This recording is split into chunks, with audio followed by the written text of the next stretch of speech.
ဂျပန်နိုင်ငံကရွှေဈေးကလည်းတနည်းနဲ့တနည်းခုန်တက်တာကြီးကကြောက်စရာကြီးပြ2025ဆိုပိုပြီးအဆိုးဆုံးရ2025ဆယ်လပိုင်း23ရက်နေ့မှာတင်ရွှေတဂရမ်ကို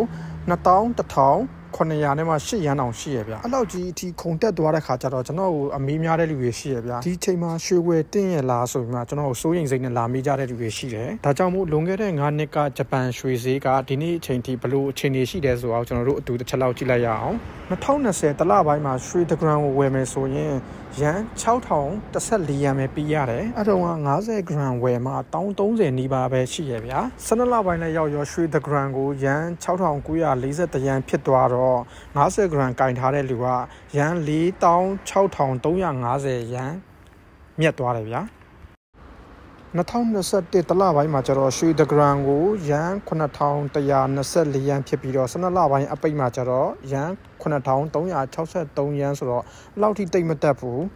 အစအဆုံးကိုတွဲရတာအဆင်ပြေအောင်50ဂရမ်နဲ့ပဲပြောပြပြီးရမယ်50ဂရမ်ဆိုတာကတော့3ချက်သားနီးပါးရှိတယ်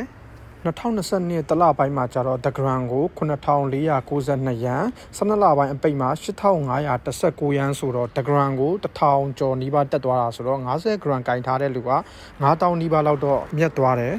2023တလပိုင်းမှာကျတော့တဂရမ်ကို8,905ရန်ပေးရပြီးတော့12လပိုင်းအပိတ်မှာတဂရမ်ကို1,000နဲ့မှ485ရန်ဆိုတော့2023မှာတစ်နှစ်အတွင်းဝယ်ထားတဲ့လူက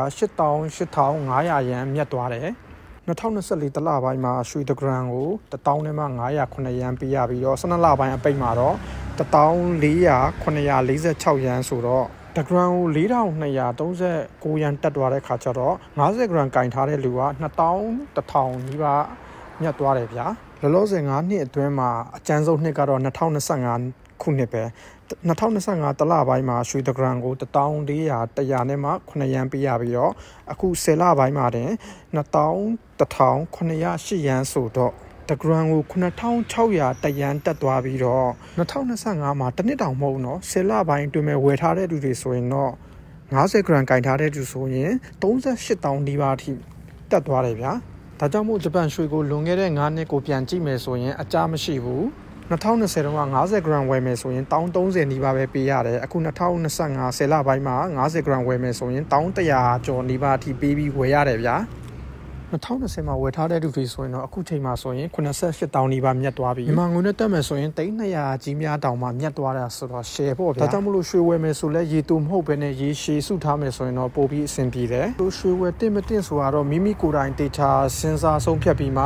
ဝယ်ကြပါလို့တိုက်တွန်းပါရစေကျွန်တော်တူဦးတဲ့အမြင်ပြောရမယ်ဆိုရင်လောလောဆယ်ဘာမှလုပ်စရာမရှိသေးဘူးငွေကြီးပဲကင်ထားမယ်အတူတူဆိုရင်တော့ဝယ်ထားတင်တယ်အဆုံးထိကြည့်ပြီးရတဲ့အတွက်အားလုံးကိုကျေးဇူးအများကြီးတင်ပါတယ်